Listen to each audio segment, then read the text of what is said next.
Please subscribe.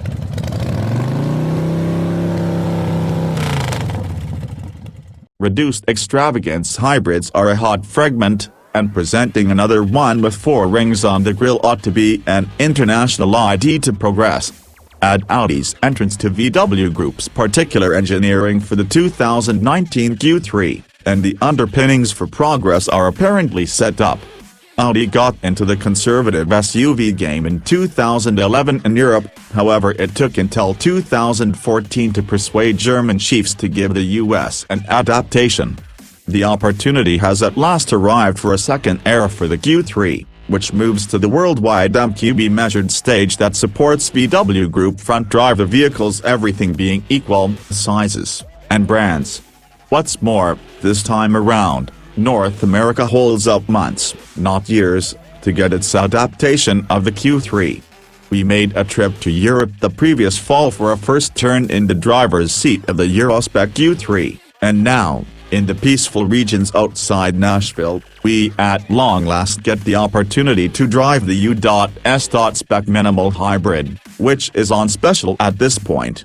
Despite the fact that Europe gets a gaggle of gas and diesel motors and 3 transmissions to look over, the US Q3 comes standard with the 2.0-liter turbocharged i4 tuned for 228 strength and 258 pounds-to-feet of torque and mated to an 8-speed program transmission. The 2.0-liter bumps strength by 28 and torque by 51 pounds-to-feet over the active model, be that as it may.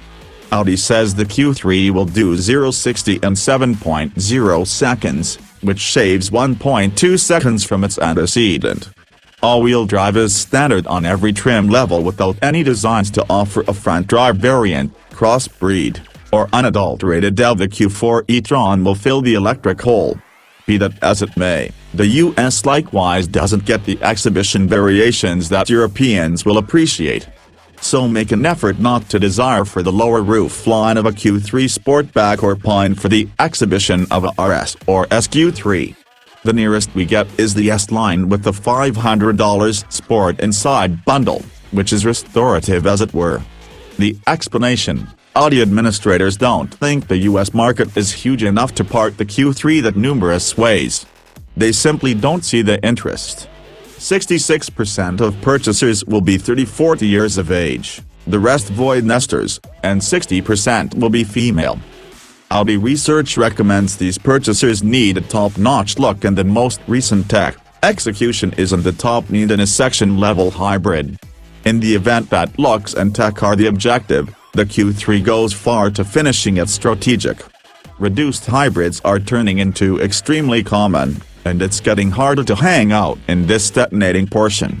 The Q3 has pleasant lines and a rich blend of materials, making it one of the more appealing contributions. Styling from the Q8 streamed down to the Q3, including the bigger rectangular grille and side quattro rankles, which give it an increasingly strong look, joined with the front end that was presented up and a level hood that meets a Morag windshield. The 2019 Q3 is bigger than its ancestor. It's 3.8 inches longer, 3.0 inches longer in wheelbase, 0.7 inch more extensive, and 1.5 inches taller for an increasingly generous look. Standard wheels are 18 inches, knocking up to 19-inch all-season tires on the S-line, or $800 discretionary 20-inch summer tires. Take S-line up an indent with a sport bundle and consumed orange Alcantara on the run and on freeways. It is absolutely eye-popping, nearly to the point of interruption on a bright Tennessee day, as it reflects in the side mirrors and windows, perpetually caught in your fringe vision. The tech is there, also, with the standard 10.24-inch computerized instrument bunch and discretionary 12.3-inch virtual cockpit. There is no head-up show. Audi says virtual cockpit makes it repetitive. The standard 8.8-inch MMI touchscreen infotainment show can be moved up to a 10.1-inch screen, and all-element fresh illustrations.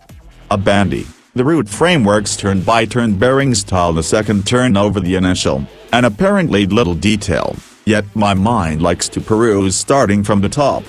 The psychological change would be simpler if the framework didn't once in a while neglect to show the name of the street for the following turn. Moving to the MQB design gives a ton of new treats, incorporating programmed crisis braking with walker location, back cross traffic help, versatile voyage control with unpredictable for creeping along in rush hour gridlock, path keep help, stopping help, and a top-down view to the back camera imaging. The vehicle's looks demonstrated slicker than the ride. There were a few issues with the transmission on the S-Line Premium Plus for the morning drive. Upshifts were unexpected, strangely more so in comfort drive mode than in dynamic, which challenges the aim of those modes. It was in dynamic that the hybrid conveyed a smoother, increasingly straight band of intensity. Solus likewise set out several downshifts with a crash.